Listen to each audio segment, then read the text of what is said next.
नमस्कार, बुलेटिन की शुरुआत करते हैं फटाफट खबरों के साथ। मैं हूं आपके साथ वर्षा शर्मा। रक्षा मंत्री राजनाथ सिंह पूर्वी लद्दाख में चीन से तनाव पर थोड़ी देर में राज्यसभा में बयान देंगे। बाद में विपक्ष के नेता अपनी बात रखेंगे। सीमा पर तनाव के बीच चीन ने अब नई चाल चली है। चीन ने एलएसी पर फिंगर 4 इलाके में लाउडस्पीकर लगाए हैं।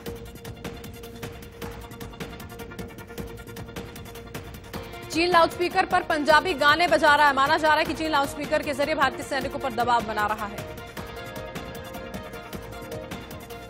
फिंगर 4 एरिया में भारत और चीन की सेना आमने सामने है। कुछ दिन पहले दोनों देशों की सेनाओं के बीच इस इलाके में फायरिंग हुई थी।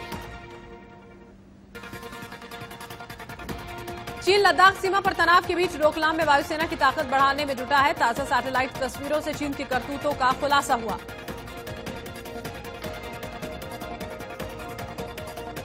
सैटेलाइट तस्वीरों में दिखता है कि चीन ने डोकलाम से 330 किलोमीटर दूर अपने एयरपोर्ट को अपग्रेड करना शुरू कर दिया है। एयरपोर्ट पर हार्डन एयरक्राफ्ट शेल्टर तैयार किए जा रहे हैं, जिससे पीएलए की वायुसेना की ताकत बढ़ेगी। एलएसी पर तनाव के बीच ब्रिक्स देशों के राष्ट्रीय सुरक्षा सलाहकारों की वर्चुअल मीटिंग होगी। बैठक में एनएसए अजीत डोभाल के साथ चीनी समकक्ष यांग जेएची मौजूद रहेंगे। 10,000 से ज्यादा नामी हस्तियों और संगठनों की जासूसी का मुद्दा विदेश मंत्रालय ने चीन के सामने उठाया। चीन ने इसके जवाब में कहा कि झेनुआ एक निजी कंपनी है और अपनी स्थिति बता चुकी है। केंद्र सरकार ने झेनुआ डेटा लीक मामले की जांच के आदेश दिए। सरकार ने एक एक्सपर्ट कमेटी का गठन किया।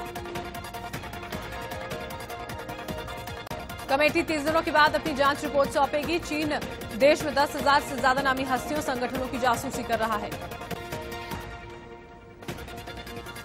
सूत्रों के मुताबिक सरकार ने एक एक्सपर्ट कमेटी का गठन किया। यह कमेटी सभी रिपोर्ट्स का अध्ययन करेगी और 30 दिनों के अंदर अपनी सिफारिशें सौंपेगी।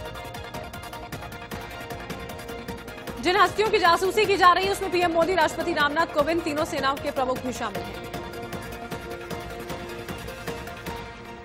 आज राज्यसभा में सरकार 4 बिल पेश करेगी। इसमें दिवालिया कानून और स्वास्थ्य से जुड़े बिल शामिल हैं। जम्मू कश्मीर के श्रीनगर में आतंकियों और सुरक्षा बलों के बीच मुठभेड़ हुई। 3 आतंकी ढेर हुए। सीआरपीएफ के एक अफसर जख्मी। सुरक्षा बलों ने पूरे इलाके को घेरा। इलाके में सर्च ऑपरेशन जारी है। पाकिस्तान ने बालाकोट सेक्टर पर एक बार फिर सीजफायर का उल्लंघन किया। भारत ने मुंहतोड़ जवाब दिया। यूपी समेत देश के 12 राज्यों में आईएस सबसे ज्यादा सक्रिय है। केंद्रीय गृह राज्य मंत्री जी किशन रेड्डी ने राज्यसभा में लिखित जवाब में दी जानकारी। राज्यसभा में रेड्डी ने कहा, एनआईए ने तेलंगाना, केरल, आंध्र प्रदेश, कर्नाटक और तमिलनाडु में आईएस के मामले में 17 केस दर्ज किए, जबकि 122 लोगों को गिरफ्तार किया। केंद्रीय गृह राज्य मंत्री ने बताया, एनआईए की जांच में खुलासा हुआ है कि आईएस विचारधारा का प्रचार करने के लिए सोशल मीडिया प्लेटफॉर्म का इस्तेमाल कर रहा। पाकिस्तानी नेवी के जवान 8 बोट में सवार 45 मछुआरों को अपने साथ ले गए। जानकारी के मुताबिक सभी मछुआरों को कराची बंदरगाह ले जाया गया है। सुशांत केस में आज बड़ा खुलासा हो सकता है। सुशांत की बिस्तरा रिपोर्ट पर एम्स के एक्सपर्ट फोरेंसिक टीम की आज बैठक है। सुशांत की बिस्तरा रिपोर्ट से तय हो जाएगा कि सुशांत ने मरने से पहले क्या खाया था। उसे जहर तो नहीं दिया गया। उनकी मौत कितने बजे हुई। मीटिंग के खत्म होने के बाद रिपोर्ट जारी की जाएगी। बैठक में एसपी नुपुर प्रसाद भी मौजूद रहेंगी। बॉम्बे हाईकोर्ट में आज रिया और शौविक की जमानत याचिका दाखिल हो सकती है। ड्रग्स मामले में रिया और शौविक 14 दिनों की न्याय हिरासत में हैं। अरुण शौर्य के खिलाफ एफआईआर के आदेश दिए गए। राजस्थान के जोधपुर में स्पेशल सीबीआई कोर्ट के जज पीके शर्मा ने उनके खिलाफ एक्शन लिया। अरुण शौरी पर आरोप है कि 2002 में जब शौरी केंद्र विनिवेश मंत्री थे, उनके कार्यकाल में उदयपुर के लक्ष्मी विलास होटल को महज 7.5 करोड़ रुपए में ललित ग्रुप को दे दिया गया था, जबकि सर्वे में इस होटल की कीमत 252 करोड़ रुपए बताई गई। सीबीआई ने इस मामले में क्लोजर रिपोर्ट पेश कर दी थी। ड्रग्स केस को लेकर एनसीबी एक्शन में। एनसीबी दीपेश सावंत को मेडिकल के लिए साइन अस्पताल ले गए। दिल्ली हाईकोर्ट में अभिनेत्री रकुल प्रीत की अर्जी पर सुनवाई हुई। हाईकोर्ट ने केंद्र सरकार, नेशनल ब्रॉडकास्टर और प्रेस काउंसिल ऑफ इंडिया को नोटिस जारी किया। ड्रग्स मामले में नाम आने के बाद रकुल प्रीत ने मीडिया ट्रायल के खिलाफ याचिका दायर की थी। रिया ड्रग्स केस में रकुल प्रीत का नाम भी आया है। याचिका में कहा गया था कि हाई कोर्ट आईबी मिनिस्टर को निर्देश दे कि रकुल प्रीत के खिलाफ मीडिया में कवरेज न हो।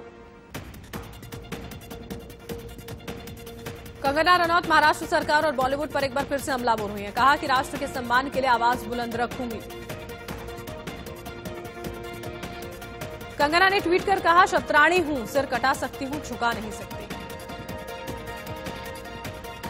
कंगना के बयान पर स्वरा ने ट्वीट किया, बीमार कंगना, शर्मनाक बयान, बस करो प्लीज। बड़ों की इज्जत करना भारतीय संस्कृति का पहला सबक है और तुम तो कथित राष्ट्रवादी हो। बॉलीवुड में ड्रग्स को लेकर जया प्रदा और जया बच्चन आमने सामने आए। जया प्रदा ने कहा कि जया बच्चन राजनीति करने की कोशिश कर रही हैं। जया प्रदा ने कहा कि मैं इस मामले में रवि किशन के कमेंट्स का पूरा सपोर्ट करती हूं। उन्होंने ड्रग एडिक्शन से यूथ को बचाने की अपील की। सुशांत सिंह राजपूत मामले में उनके फ्लैटमेट सिद्धार्थ पिठानी के बयान से नया मोड़ आ गया है। सिद्धार्थ पिठानी का सीबीआई को दिया बयान सामने आया है। बयान में सिद्धार्थ ने कहा कि दिशा की मौत की खबर सुनकर सुशांत बेहोश हो गए थे। जब उन्हें होश आया तो बोले थे कि मुझे मार दिया जाएगा। पिठानी के इस बयान से दिशा और सुशांत की मौत का कनेक्शन जाहिर हो रहा है। अब सीबीआई दिशा की मौत से सुशांत केस की कड़ियां जोड़ने में लगी है। सुशांत की बहन श्वेता सिंह का एक बार फिर से ट्विटर पर दर्द छलका। लिखा, कोई कितना भी मजबूत रहने की कोशिश करे लेकिन दर्द उस पर हावी हो ही जाता है। पीएम मोदी आज 70 साल के हो गए हैं। राष्ट्रपति कोविंद, अमित शाह, राहुल गांधी समेत तमाम दिग्गजों ने उन्हें जन्मदिन की बधाई दी। बीजेपी दफ्तर में आज सुबह पार्टी कार्यकर्ता केक काटने का कार्यक्रम उनकी ओर से रखा गया। शाम 4 बजे कार्यक्रम में बीजेपी अध्यक्ष जेपी नड्डा दिव्यांगों को 70 उपकरण बांटेंगे। बीजेपी अध्यक्ष JP Nadda Lord of the record पुस्तक का विमोचन भी करेंगे। कार्यक्रम का आयोजन दिल्ली स्थित बीजेपी मुख्यालय में किया जाएगा। दिल्ली पुलिस की स्पेशल सेल ने बुधवार को दिल्ली दंगों के मामले में 15 आरोपियों के खिलाफ 10,000 पेज की चार्जशीट गढ़कर डूमा कोर्ट में दाखिल की है। चार्जशीट के मुताबिक व्हाट्सएप ग्रुप और चैट के जरिए हिंसा फैलाने की साजिश रची गई थी। सबूत के तौर पर 24 फरवरी के व्हाट्सएप चैट्स को भी शामिल किया गया है। चार्जशीट में उमर खालिद और शर्जिल इमाम के नाम नहीं है। पुलिस ने कहा कि उनके नामों को सप्लीमेंट्री चार्जशीट में शामिल किया जाएगा। चार्जशीट में ताहिर हुसैन का भी नाम है। सभी को यूएपीए, आईपीसी और आर्म्स एक्ट के तहत आरोपी बनाया गया है। सीएए के विरोध प्रदर्शनों के बीच उत्तर पूर्वी दिल्ली में 24 फरवरी को दंगे भड़के थे। इनमें 53 लोगों की जान गई थी। 200 से ज्यादा लोग जख्मी हुए थे। केंद्रीय मंत्री नितिन गडकरी भी कोरोना पॉजिटिव पाए गए। गडकरी ने ट्वीट कर इसकी जानकारी दी।